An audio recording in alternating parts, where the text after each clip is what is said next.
Glória a Deus. Você pode se assentar enquanto terminam os cumprimentos, enquanto termina a festa. Deus é bom, né? Você concorda comigo que Deus é bom? O quanto Ele tem sido bom com você? De vez em quando? Sempre. Tudo que a palavra diz que eu posso, você tem certeza? Tudo que a palavra diz que eu tenho, tudo que a palavra diz que eu sou, eu sou. Eu não vou perguntar, estou com uma coceira de perguntar, mas não vou. Quem que leu os 25 versículos de Judas hoje? Mas eu gostaria de compartilhar alguma coisa sobre Judas, livro de Judas. Não é o Judas traidor, é um outro Judas. E pelo que me consta, nós temos 6 Judas na palavra de Deus. Mas, glória a Deus, queridos. Estamos vendo que o Paulo e a Patrícia não estão aqui. O Paulo, ele passou mal de ontem para hoje, e, porque sim, porque não, acabou indo fazer uma visita no hospital. Se você lembrar de orar por ele, então, por favor, lembre dele. Livro de Judas. Tudo que a palavra diz que eu sou, tudo que a palavra diz que eu posso, tudo que a palavra diz que eu posso, eu posso. Por exemplo, eu poderia te dar essa Bíblia? Por quê? Por que eu poderia te dar essa Bíblia? Que é minha. Por que eu não posso te dar essa caixa de som aqui? Não é minha. O que eu posso dar? Aquilo que é meu, aquilo que eu tenho. O que eu posso te dar da minha vida com Deus? O que Deus pede para que eu dê para você? Deus pede para mim dar a revelação que Ele deu para o Herman. Pode ser? Não, porque foi para Ele que deu. Não é minha. Nós compartilhamos e nós crescemos juntos. Tá? Mas Deus pede para nós darmos uns aos outros aquilo que Ele tem nos dado. Aquilo que eu tenho procurado, aquilo que eu tenho garimpado, eu dou. Eu posso dar. Tudo que a Bíblia diz que eu sou, eu sou. Quando nós lemos lá em Colossenses, portanto, assim como recebestes a Cristo, o Senhor, assim andai nele. Eu recebo o Senhor Jesus e eu ando nele. Quando nós lemos, quando Paulo fala da Santa Ceia, lá em 1 Coríntios capítulo 11, Paulo está dizendo: o que eu recebi é o que eu estou entregando. Aquilo que eu recebo de Deus, eu posso entregar. Não quer dizer automaticamente que eu vou entregar, mas eu posso entregar aquilo que eu tenho recebido. Quando nós lemos, quando Jesus diz: eu faço aquilo que vejo o meu Pai fazer. Quando nós vamos buscando em Deus, quando nós vamos conversando com Deus, e isto em qualquer lugar que a gente esteja, nós vamos crescendo no nosso relacionamento com Ele. Eu recebo de Deus e eu participo para frente. Eu compartilho aquilo que Deus tem me dado. Aquilo que Deus tem me dado é pequeno ou é grande?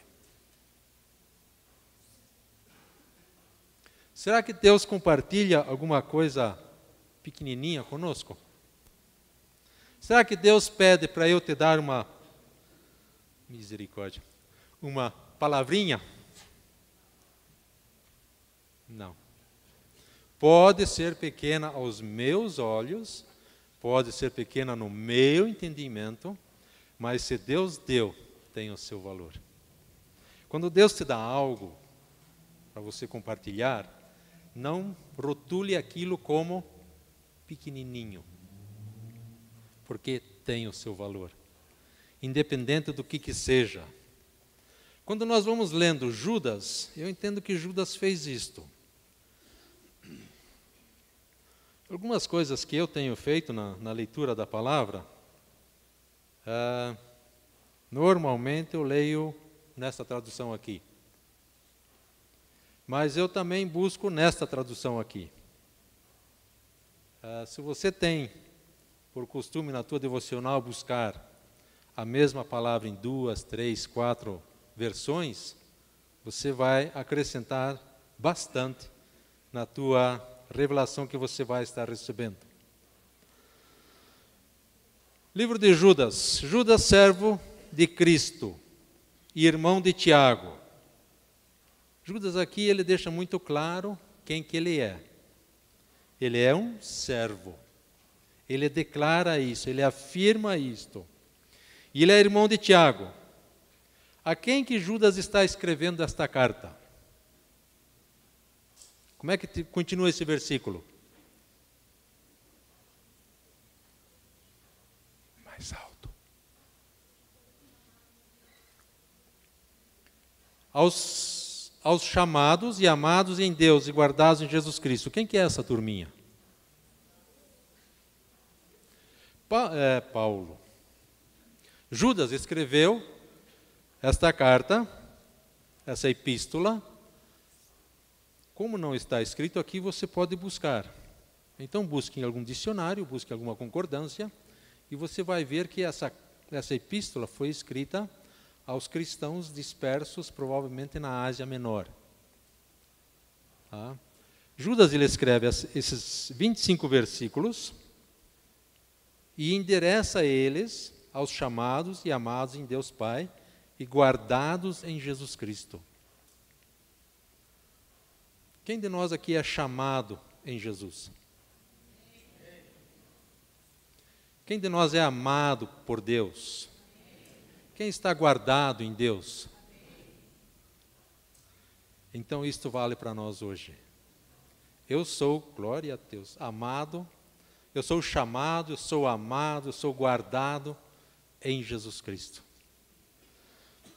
Quando nós começamos a ler e nós começamos a mergulhar na palavra, a conversar com ela, nós vamos ver a riqueza que tem isto. Tá? Judas escreveu essa epístola aqui para pessoas extremamente perfeitas. Certo ou errado? Não eram pessoas perfeitas? Não eram pessoas perfeitas. Mas hoje nós temos uma igreja perfeita. Estamos a caminho, né? Estamos a caminho. Então, assim como esse povo para quem Judas escreveu não era perfeito, nós também não somos perfeitos. Quando nós entregamos uma palavra, nós estamos entregando uma palavra para alguém, e essa palavra precisa fazer 3 coisas. Lá da Escola de Profetas, 1 Coríntios 14, 3, quem que lembra? Exortar, consolar e edificar. Quando nós entregamos uma palavra para alguém, isso precisa acontecer. E Judas ele escreve essa carta. E ele pede algumas coisas para eles. Ele diz assim: misericórdia, a paz e o amor vos sejam multiplicados. Nessa outra versão diz que vocês tenham cada vez mais misericórdia, paz e amor. Quando nós endereçamos uma palavra para alguém e nós conversamos e nós desejamos isso para a pessoa. Amados, versículo 3, amados, quando empregava toda a diligência em escrever-vos acerca da nossa comum salvação. Ele escreveu 25 versículos. Ele escreveu hoje diríamos uma página. Como é que essa página chegou aos dispersos na Ásia? Como é que esse escrito chegou lá?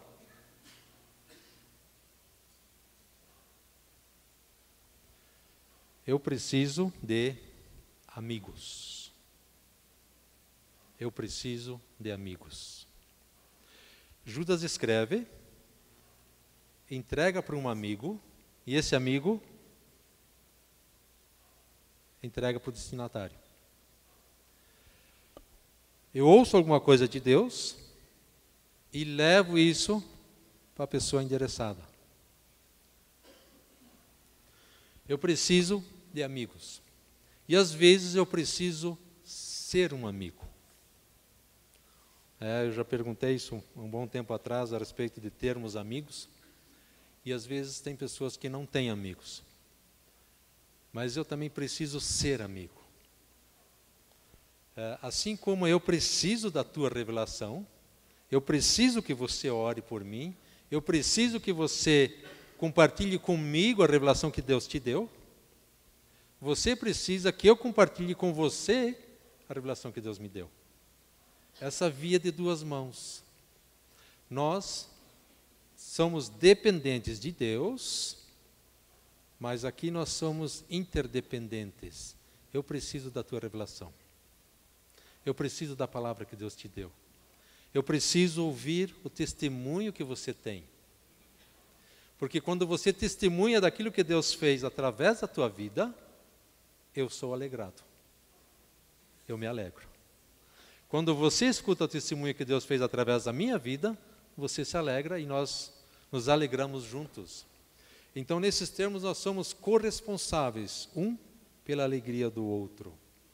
Judas, ele escreve: amados, quando empregava toda a diligência em escrever-vos acerca da nossa comum salvação, foi que me senti obrigado a corresponder-me convosco. Ele vai escrevendo a carta e de repente acende uma luz, exortando-vos a batalhardes diligentemente pela fé. Quem de nós já não sabia muitas coisas e alguém teve que lembrar? Eu já fui lembrado de algumas coisas, tá, que eu já devia estar sabendo há muito tempo. Tá? E aí vem um amado irmão e me lembra disto. Comunhão. Eu preciso ter comunhão com você. Eu preciso me expor à palavra. Tanto mais eu me exponho à palavra, tanto mais vai afinar este relacionamento aqui. Quanto mais comunhão eu tenho com você e quanto mais comunhão eu tenho com a palavra, este relacionamento vai afinando. Tá? Então eu preciso ter um tempo com ele.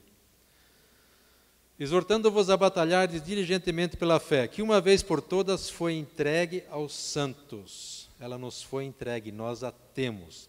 Eu tenho fé, você tem fé. E amém. Eu preciso usá-la mais adequadamente. Pois certos indivíduos se introduziram com dissimulação, os quais desde muito foram antecipadamente pronunciados para esta condenação. O que Judas estava lendo aqui? Como é que Judas sabia disto? Como é que Judas sabia disto? Pois certos indivíduos se introduziram com dissimulação, os quais desde muito foram antecipadamente pronunciados. Judas estava lendo a palavra da época. Quando Judas escreveu, o Novo Testamento ainda não tinha sido compilado tal qual nós o temos hoje. Então eles estavam lendo algumas cartas e estavam lendo o Antigo Testamento. E isso foi falado, foi profetizado de bastante tempo antes, que isso iria acontecer. Isso acontece hoje. Que certos indivíduos se introduzem com dissimulação, querendo transtornar as coisas. Isso é verdade hoje, queridos. Para esta condenação, homens ímpios que transformam em libertinagem a graça de nosso Deus e negam o nosso único soberano Senhor Jesus Cristo. Quando eu estava lendo essa outra tradução aqui, eu acho que ela me explicou melhor esse versículo 4. E ele diz assim: pois alguns indivíduos perversos se infiltraram em nosso meio, sem serem notados, dizendo que a graça de Deus permite levar uma vida imoral. Essa epístola foi escrita, conta redonda, aí 2000 anos atrás. Isso acontece hoje, queridos? O que nós temos hoje? A pregação da supergraça. Meus pecados foram perdoados e eu estou amado e amém, aleluia. Eu posso fazer o que eu quero, do jeito que eu quero. O que a palavra de Deus diz?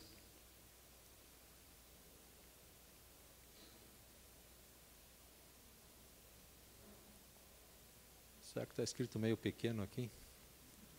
Tá. Dizendo que a graça de Deus permite levar uma vida imoral.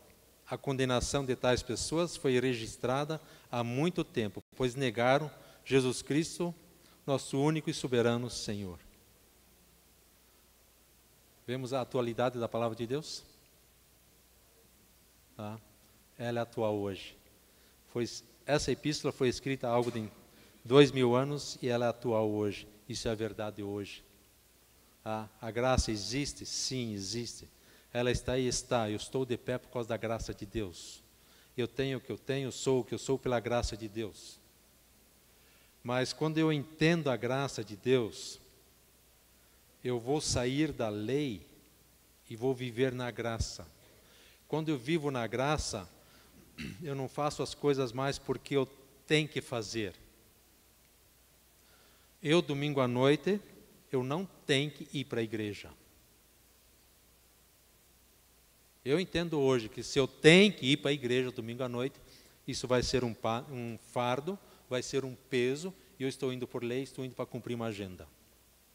Por que eu venho domingo à noite para a igreja? Por que você vem domingo à noite para a igreja? O que te traz aqui? Celebrar. O que mais? Gratidão.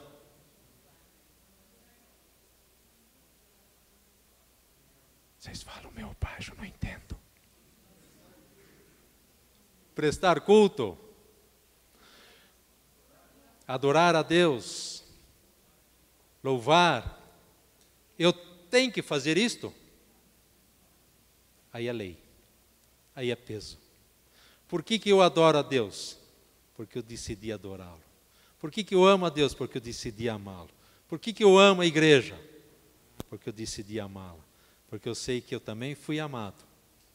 Mesmo quando não merecia. Eu fui amado. E hoje eu quero dar esse amor adiante. Quando consigo entender a graça de Deus, eu não vou mais me sujar por amor a Ele, por amor ao nosso Deus. Foi nos dado esse exemplo, e achei um exemplo tremendo, da noiva que está vindo para o altar, e ela no meio do caminho, ela passa no meio do matagal, passa no meio de umas poças de água, passa no meio de uma lama. É assim que acontece? Não deixa nem o vestido arrastar no chão que levanta, né? Não pode sujar. Quer estar branquinho, quer estar bonito, quer estar lindo, perfeito. Pois é, assim é a minha caminhada com o meu amado Senhor Jesus. Eu não quero me sujar. Eu não quero trazer manchas, tá? Porque eu sei que Ele me ama e eu sei que eu sou amado dEle e por conta disso eu o amo, porque eu fui amado primeiro. Quero, pois, lembrar-vos, embora já sejais cientes de tudo, Quero, pois, lembrar-vos, embora estejais cientes de tudo uma vez por todas, que o Senhor Jesus, tendo libertado um povo, tirando da terra do Egito. De onde é que nós viemos, queridos? De onde eu vim? Eu vim do Egito, sim. A gente veio de lá, sim. Nós viemos do Egito, nós viemos do mundão, e um dia nós precisamos confessar o Senhor Jesus como Senhor e Salvador. Um dia nós entendemos que nós precisávamos fechar a aliança do batismo, nós fechamos a aliança. Eu vim de lá, sim, e Deus me libertou de lá. Tirando da terra do Egito, destruiu depois os que não creram. Que Deus me guarde disto. Eu quero continuar crendo. Eu decido continuar crendo. Eu não quero ser destruído.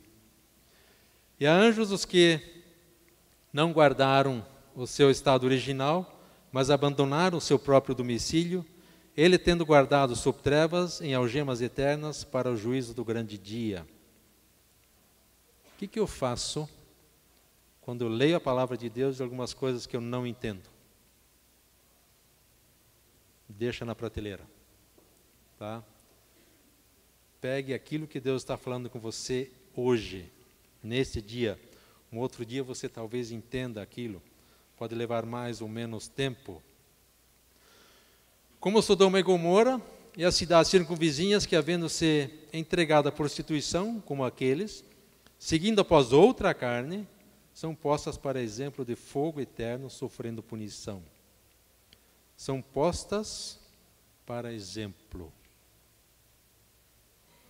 Eu sou posto como exemplo. Você é posto como exemplo. Nós somos colocados como exemplo. Se for um exemplo ruim, se for um exemplo bom, quem que decide isto? Quem que decide pelo meu exemplo? Eu mesmo. Quem que está escrevendo a minha história? Eu. Quem que está escrevendo a tua história? Você mesmo. Nós escrevemos a nossa história. Eu quero ser exemplo. Que exemplo que eu quero ser?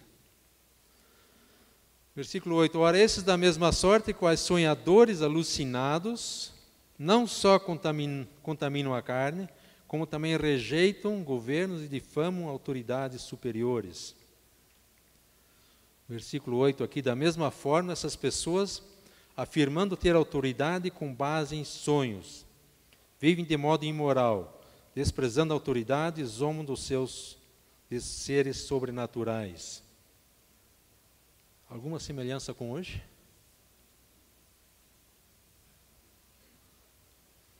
Contudo, o arcanjo Miguel, quando contendia com o diabo e disputava a respeito do corpo de Moisés, não se atreveu a proferir juízo infamatório contra ele. Pelo contrário, disse: o Senhor te repreenda.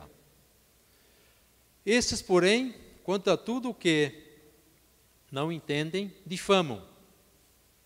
E quanto a tudo o que compreendem, por instinto natural, como brutos sem razão, até nessas coisas se corrompem. Ai deles, porque prosseguiram pelo caminho de Caim, movidos pela ganância, se precipitaram no erro de Balaão e pereceram na volta de Corá. Quem que são esses três aqui? Quem que são esses três? Quem que é o tal do Caim, o tal do Balaão e o tal do Corá? Uma deixa aí, um parênteses. Esse versículo praticamente é uma aula da Escola de Profetas. Tá? Se você quiser saber bem mais a respeito, em agosto nós começamos a escola. Vai ser bênção. Nós vamos estar ministrando a respeito disto lá. Ai deles porque prosseguiram pelo caminho de Caim. Primeiro ele usa aqui Caim, depois ele fala em Balaão, depois ele fala em Corá. Este é o caminho de uma pessoa não ensinável, uma pessoa que não aceita ensino. Quando nós lemos, quando nós buscamos um pouco mais a respeito de Caim, nós vamos ver que o significado do nome é fazedor ou fabricante. Ele faz tudo a seu modo. É uma pessoa obstinada. A obstinação vai te levar para baixo. Tá? Caim é uma pessoa obstinada. Quando eu permito que a obstinação faça parte de mim, e movidos pela ganância se precipitaram no erro de Balaão. Quem que foi Balaão? Um dicionário de nomes te ajuda bastante.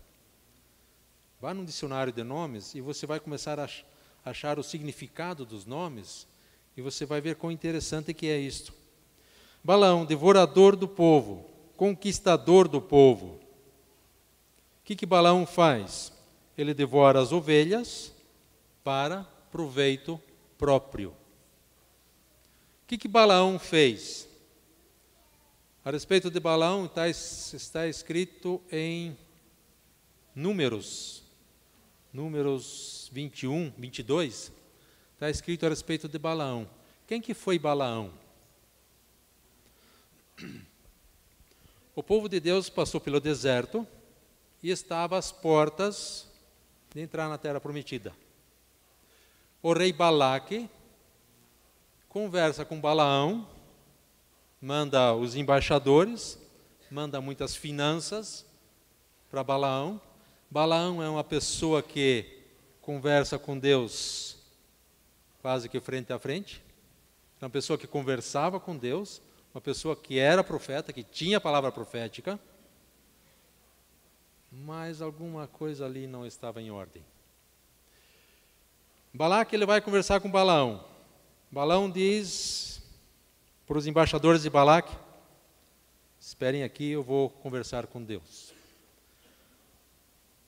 Balaão conversa com Deus. Deus pergunta para ele: quem que é esse povo que está aí com você? É o povo de Balaque, são os embaixadores de Balaque, e eles vieram para cá para que eu amaldiçoasse o povo escolhido. Eu vejo assim que por mim Balaão não devia nem feito essa pergunta, mas ele fez. O que Deus respondeu para ele? Não vá. Não vá. Os embaixadores voltaram para Balaque. Balaque mandou outros embaixadores, mais importantes, mais finanças. Balaão pergunta de novo. Diz que não. Balaque manda pela terceira vez, e ele mandou uma porção de bens. Deve ter mandado muito ouro, muitas coisas preciosas. E Balaque diz: tá bom, eu vou. Aquilo que Deus pedir para eu falar, eu vou falar. Por que Balaão foi?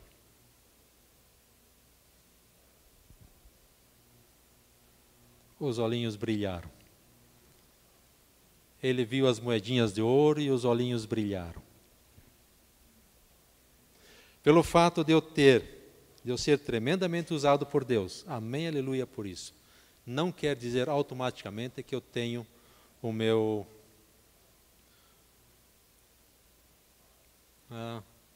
caráter tratado. Não quer dizer automaticamente que eu tenho o meu caráter tratado.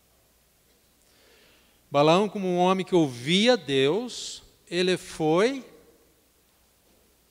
só que Deus interveio. E ele não permitiu que ele amaldiçoasse o povo. Mais para frente nós lemos que Balaão foi morto pelo povo como um adivinho. Conseguimos ver a importância de sermos corpo, de sermos povo. Eu sozinho,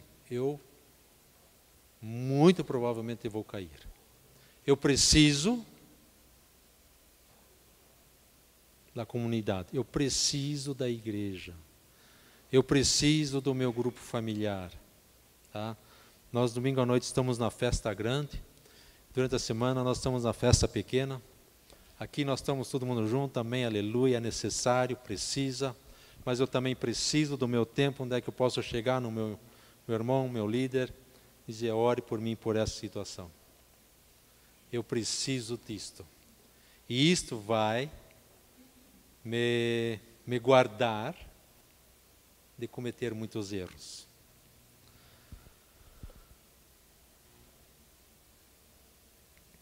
Caim, Balaão e Corá. Quando eu permito que a obstinação tome conta do meu coração, eu vou devorar, vou fazer as coisas em proveito próprio. E aí eu vou para Corá. E pereceram na revolta de Corá. Corá, ali com Moisés, calvo, sem cobertura. Nós vemos isso lá em Números 16. Corá, ele estava preocupado com poder. Ele queria o Corá diz, junto com Miriam, irmã de Moisés, ô Moisés, o negócio é o seguinte, você acha que Deus só fala através de você, não fala através de nós também? E a princípio isso era verdade. Deus realmente fala. Porém, o problema de Corá foi que ele queria o poder. Ele não queria servir. Ele queria ser reconhecido. Aqui tem café no bule, meu. E deu no que deu. Vocês estão vendo a sequência? Pelo fato de a gente saber o significado dos nomes.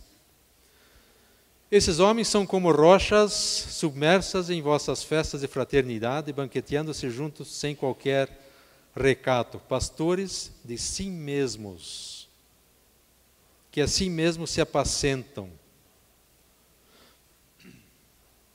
Eu não estou pronto, eu não sei, eu não consigo, como é que eu vou fazer? Já escutaram isso quando alguém pergunta para alguém outro a respeito de assumir um grupo familiar? Já ouviram isso? Provavelmente já, né? Tá?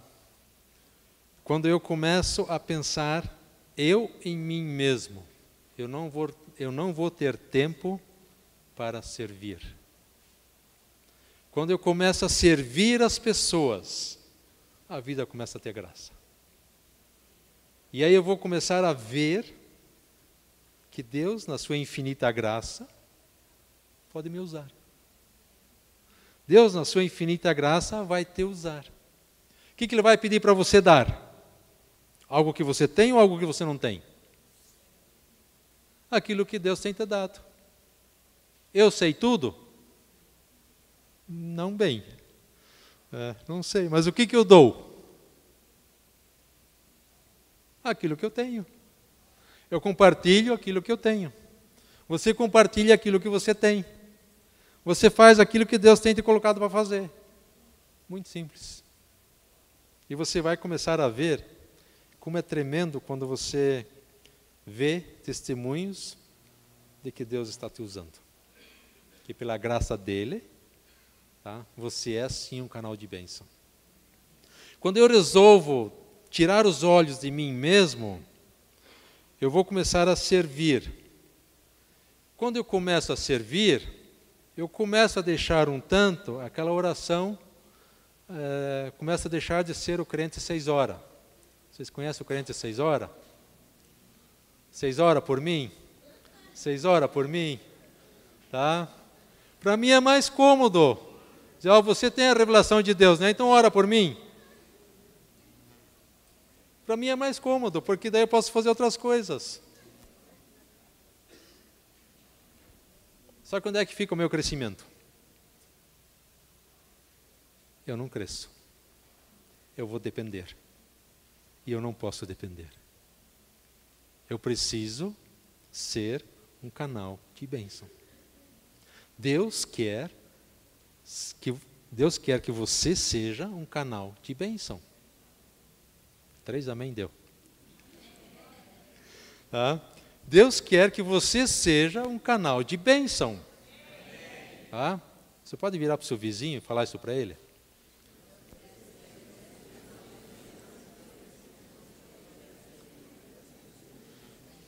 Deus está esperando por te usar. Tá? Porque Ele tem grandes coisas através da tua vida.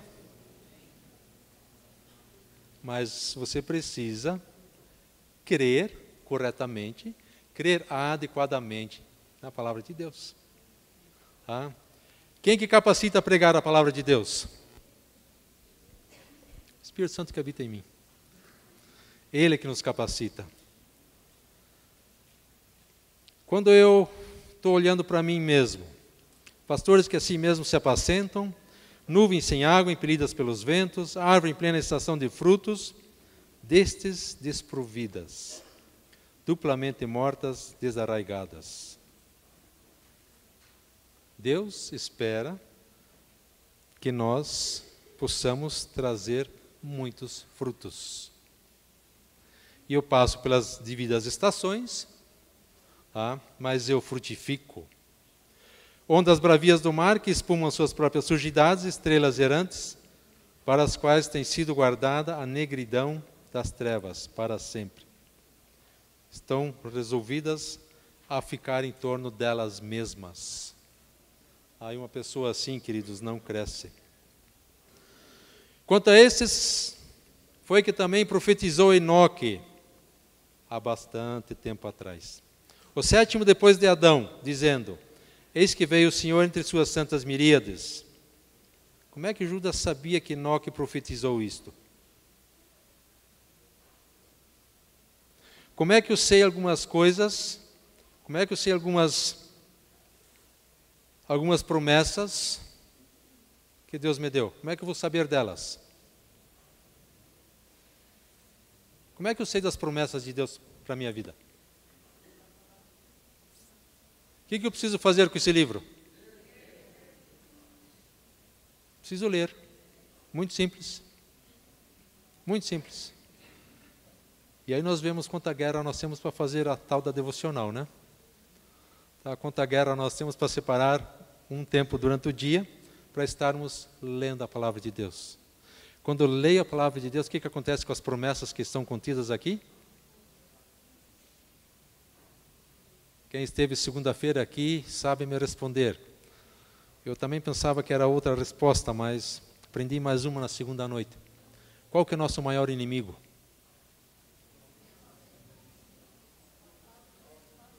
Não é o diabo, não são os demônios, não são os que andam comigo, os que me querem mal, não é minha carne. O maior inimigo chama-se falta de conhecimento. Meu povo era por falta de conhecimento. E como é que o conhecimento vem a nós?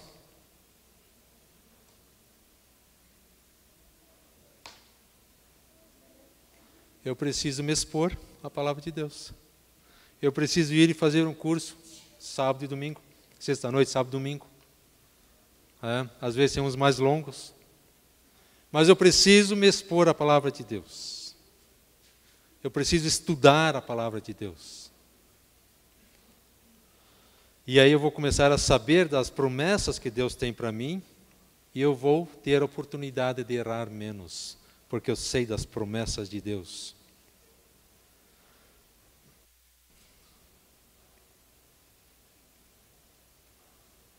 Quanto a esses foi que também profetizou Enoque, o sétimo depois de Adão, dizendo: eis que veio o Senhor entre suas santas miríades, para exercer juízo contra todos e para fazer convictos todos os ímpios acerca de todas as obras ímpias que impiamente praticaram, acerca de todas as palavras insolentes que ímpios pecadores proferiram contra ele. Que Deus me guarde de ser uma pessoa assim. Os tais são murmuradores, perdão, Senhor, quando eu tenho murmurado, são descontentes, perdão, Pai, quando eu não tenho sido grato, andando segundo as suas paixões. Perdão, Pai, quando eu ando pelas minhas paixões, Senhor. A sua boca vive propalando grandes arrogâncias, são aduladores dos outros por motivos interesseiros. São murmuradores e descontentes que vivem apenas para satisfazer os próprios desejos. Contam vantagem em alta voz e bajulam outros para conseguir o que querem. Alguma coisa a ver com hoje? Alguma coisa a ver com 2016, 2017? Tudo a ver, né? Escrito há quase 2000 anos atrás. É algo tremendo nós nos deliciarmos com a palavra, queridos. Vós, porém, amados, lembrai-vos das palavras anteriormente proferidas pelos apóstolos de nosso Senhor Jesus Cristo. Como é que eu vou me lembrar de algo? Eu posso me lembrar de algo que você não falou? Não. Eu vou me lembrar de algo que você falou. Eu preciso saber algo que você falou. E aí eu posso me lembrar disto. Os quais vos diziam, no último tempo haverá escarnecedores, andando segundo as suas ímpias paixões. São esses os que promovem divisões sensuais que não têm o Espírito. Vós, porém, amados, edificando-vos na vossa fé santíssima, orando no Espírito Santo. Edificando a fé, orando em línguas. Eu preciso me dar um tempo para isto. E é tremendo, queridos, quando nós conseguimos separar um tempo para isto. Guardai-vos no amor de Deus, esperando a misericórdia de nosso Senhor Jesus Cristo, para a vida eterna. E compadecei-vos de alguns que estão na dúvida. O que eu preciso fazer com aqueles que estão na dúvida? Mas tu não aprende mesmo, né? Mas tu não sem vergonha mesmo, né? Vai aprender quando, rapaz? O que a palavra de Deus diz? E compadecei-vos de alguns que estão na dúvida. Quando alguém está na dúvida, não adianta eu descer a lenha nele. Exercer juízo em cima dele. Deixa Deus exercer esse juízo. Eu preciso exercer paciência. Eu preciso exercer a paciência. Eu preciso muitas vezes, mais ou menos vezes, eu preciso declarar a palavra de Deus. Diante de uma situação que para mim está muito complicada, eu começo a confessar a palavra de Deus, eu começo a decretar a palavra de Deus. Eu estou olhando uma coisa, estou vendo uma coisa, mas eu estou profetizando o que a palavra diz. E quando eu vou profetizando aquilo que eu quero ver, a palavra de Deus cumprida, eu vou ver a palavra de Deus cumprida. Porque quando nós começamos a profetizar a palavra, quando eu começo a crer na palavra, exercer a palavra, Deus vai mudar a situação. Porque eu não tenho condições de mudar a situação, porque eu não convenço, mas é o Espírito Santo que convence. Salvai-os, esses que estão na dúvida, arrebatando-os do fogo. Quanto a outros, sede compassivos em temor, detestando até a roupa contaminada pela carne. Quando eu prego o Evangelho, quando eu vou para alguém e explico o plano da salvação, esse alguém aceita Jesus como Senhor e Salvador, entre outros, o que eu fiz com ele? O que você fez com ele? Da onde você tirou ele? Onde é que você colocou ele?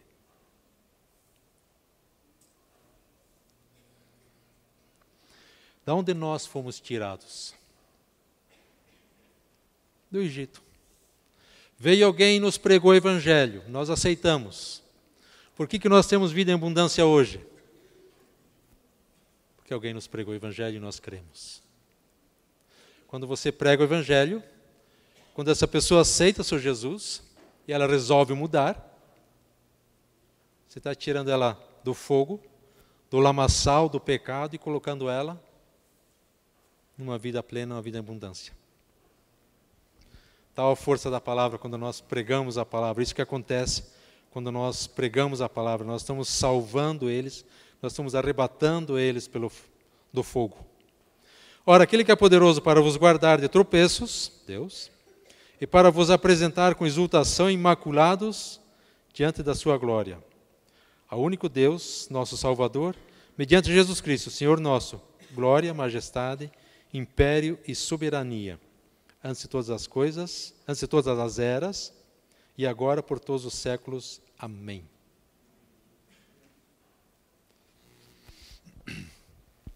Não é gostoso nós conversarmos com a palavra? Não é gostoso nós mergulharmos na palavra e começarmos a conversar com ela? Tá? Como é que é gostoso quando a gente para, tá, e mergulha na palavra e começa a conversar com a palavra. E quando nós conseguimos fazer isto, temos feito isso nos grupos familiares, e eu tenho sido impactado das vezes que eu tenho escutado o que Deus dá para os outros, no meu grupo familiar ali. Tá? Uau, o que você leu ali? Onde é que você leu? Eu li o mesmo capítulo que você leu. Mas ele recebeu outra revelação. Tá? Quando nós conseguimos fazer isso em família, tá?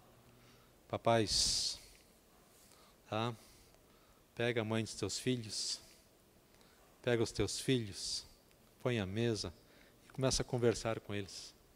Lê um capítulo e você vai ver a preciosidade que tem em casa. Os profetas de casa vão começar a se levantar. Tá? Por quê? Pela simples questão de nós mergulharmos na palavra. Glória a Deus, queridos. Não é bom ler a palavra de Deus? Não é bom mergulhar nela? Tá? Se você talvez, glória a Deus que você está aqui hoje, e se de alguma forma você está se perguntando como é que eu faço isso, o primeiro ponto para nós mergulharmos na palavra, eu preciso receber o Senhor Jesus como Senhor e Salvador. João 12 fala, mas a todos quantos o receberam, deu-lhes o poder de serem feitos filhos de Deus, a saber os que creem no seu nome. Romanos 10 nos diz que eu preciso crer com o coração e confessar com a boca que Jesus é o Senhor. E o Espírito Santo passa a habitar no meu coração. Como é que eu consigo compartilhar essas coisas da palavra? É o Espírito Santo em mim, que mora em mim, é o Espírito Santo que habita em você, que vai te capacitar a entender a palavra. Por isso, para nós, a Bíblia é um livro vivo, um livro eficaz, um livro cortante, um livro tremendo para ser lido. Se você talvez não conseguiu, se você talvez esteja dizendo, eu quero esse Espírito Santo, eu quero esse Jesus, nós vamos fazer uma oração juntos. E como igreja, nós vamos orar em voz de trombeta, alto e bom som, sim, forte. E se você de alguma forma ainda não fez o convite de o Senhor Jesus entrar no teu coração, você tem a oportunidade. Se você de alguma forma está longe, glória a Deus que você está aqui. Tá? Depois disso eu vou pedir para você vir à frente e nós queremos orar com você. Orar pela tua vida, orar com você. Tá? E nós queremos andar junto com você. Queridos, vamos nos colocar em pé e vamos orar?